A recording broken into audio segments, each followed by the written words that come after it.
Round 3 of the Canadian Triple Crown Series saw us back at Wild Rose in Calgary with the cement starts. Day was cold, cloudy, and we even got a little bit of rain. But the track ended up being quite good for all the riders, very challenging. As we head into 250 Moto 1, it would be the KTM riders, Kevin Benoit and Ryder McNabb out front. A nice start by Noah Viney there, number 61 you can see. Also number 12, Sebastian Racine with a good ride there. He would end up in 5th place in this one. Out front, Kevin Benoit, the two-time champ, had Ryder McNabb chasing him down. Quinn Amiot looked good in 3rd place, but we'll talk a little bit more about him. 4th place was Noah Viney. Pressure for Sebastian Racine from Mitchell Harrison, last year's 250 Triple Crown overall series champ. Ryder McNabb would close in on his teammate. Quinn Amiot now had number 8, Mitchell Harrison, moving up on him as he got around Noah Viney. Number 23, Josiah Natsky was the man on the move, getting around Tanner Ward. Number 84 there, he would have a good ride. On the 4th lap, Ryder McNabb would make it up to the lead, followed by his teammate, Mitchell Harrison, all over. Number 14, Quinn Amiot. Amiot would actually crash on the last lap, losing the tip of his finger, unable to finish that one, but he would be back at the track by the end of the day with a smile on his face. Go figure. There he is still in the game here. There's Mitchell Harrison all over him. This was the battle for 3rd. 5th, to lead was Josiah Natsky. He would make his way up to 4th when Amiot would go out. Nice little battle between Tanner Ward and number 61. That's Noah Viney. Marcus Ducey with a great ride there. He would move his way up and actually end up cracking the top 10 today with 911 motos.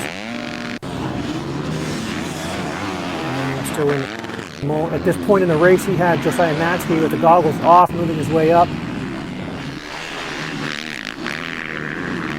Track getting a little greasy, as you can see, as Josiah Natsky moving his way forward in this one. Now ahead of Sebastian Racine, who would end up 5th, and there is Tanner Ward moving his way up, but at the checkered flag, no problems at all for defending champ Ryder McNabb. Would take the lead with a little bit of a gap back to his teammate, number 126, Kevin Benoit, and number 8, that's Mitchell Harrison in 3rd. 450 Moto 1 was up next, and when the gate dropped, you can see some contact there between Moffenbauer and Jeremy Mackay. Mackay dropping back a little bit on this one. He'd have to work his way forward. Pole shot though, to number 15, Jess Pettis, and look at that start by local boy number 10. That's Keelan Meston, right by actually Sipple up there as well from Texas.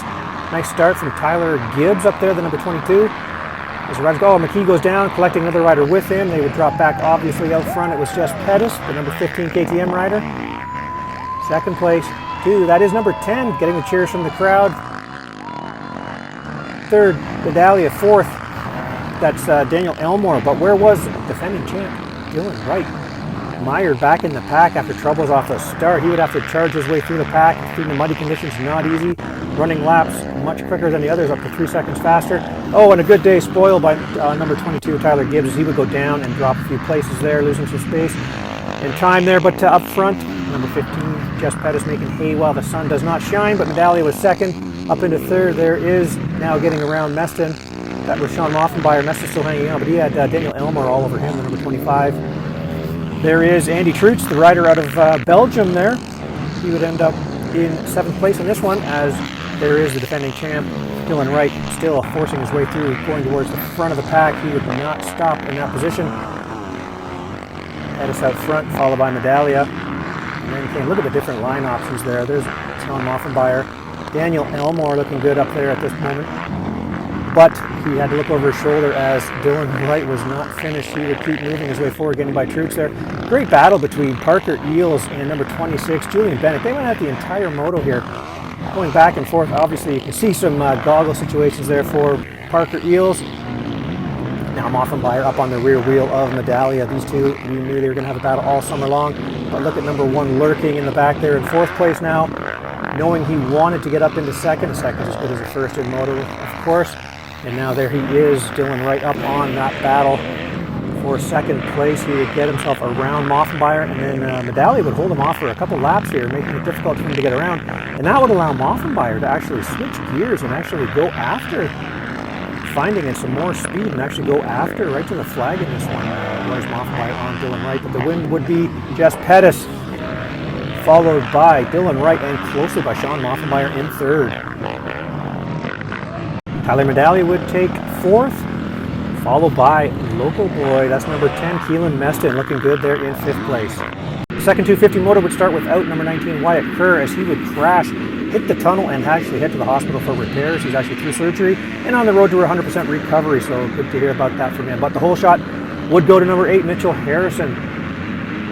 Hungry for a win here as he had the 2 KTM riders behind him. A nice start there by Tanner Ward and Jair Mitchell, number 441. Out front early then, back and forth for a couple laps here. There was McNabb and Mitchell Harrison would go back and forth. There's Tanner Ward working his way up there. There you see now Ryder McNabb in the lead, followed by number 8, Mitchell Harrison. These two were not finished. Third place, 126, Kevin Benoit.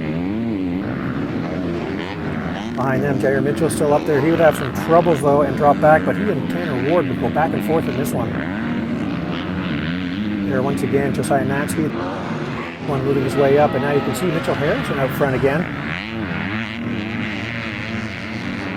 Followed by Ryder McNabb. Behind them, a nice battle. 5 through 8 positions were a great battle there as we key in there on the number 61 rider. That's Noah Viney. And Ward. Josiah Natsky all over him as Natsky would go 4-4 on this day.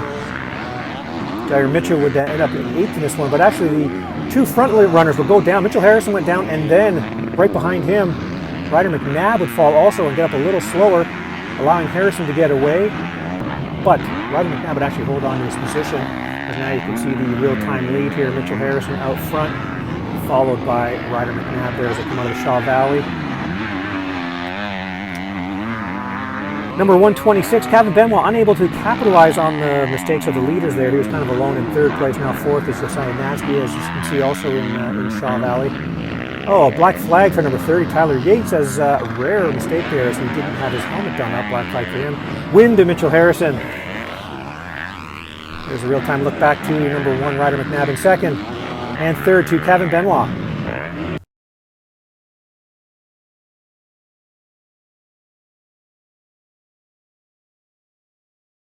Final moto of the day, 450 Moto 2.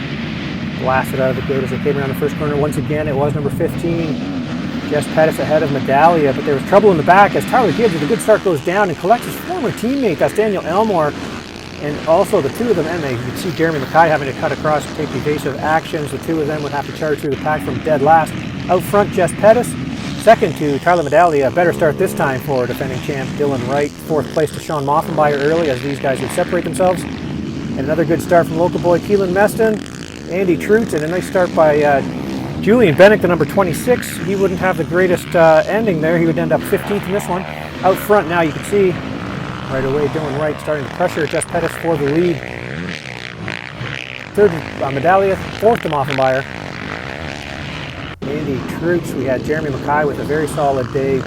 Julian Bennick at this point up in the standings. Good to see Jeremy Mackay with 6.5 for 5th overall on the day.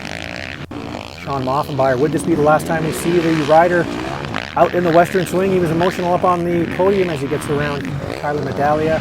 Out front now, Dylan Wright trying to separate himself from Jess Pettis. As you can see, the real-time timing back here to 3rd place for Sean Moffenbauer. Starting to put a little bit of time on Medallia, who would end up 4-4 on the day for 4th. Getting into lack traffic now. Rutted track, Dylan Wright making no mistakes out front. Followed by Jess Pettis. Pettis would go 1-2. The 2 of them would split wins, 2-1 and a 1-2. Sean Moffenbauer in 3rd place. Andy Troots, a nice battle here with Jeremy Mackay. The 2 of them would trade places. Mackay would eventually get by him. Julian Bennick would start to drop back a little bit as Keelan Meston, local boy, hearing it from the crowd. Nice moves from number 25, Daniel Elmore, coming from last to 8th. Followed pretty closely by Tyler Gibbs, who picked himself up last and made it up to 10th on this one. Jeremy Mackay, as I mentioned, he would end up 5th in this one, end up at 5th overall, as he would get by Andy Troots out of Belgium. Out front, dropping into Shaw Valley. Front runners there. There's Jess Pettis, 2nd, 3rd, Moffenbauer. And not giving up, we do a real-time look back to Tyler Medallia. Still pressing the issue here in 4th place. But at the checkered flag, Dylan Wright takes the win, followed by number 15, Jess Pettis here in 2nd place. The 2 with tying points. 3rd to Moffenbauer, followed by Tyler Medallia there. And there is the podium. next round, a couple weeks from now, go for dunes.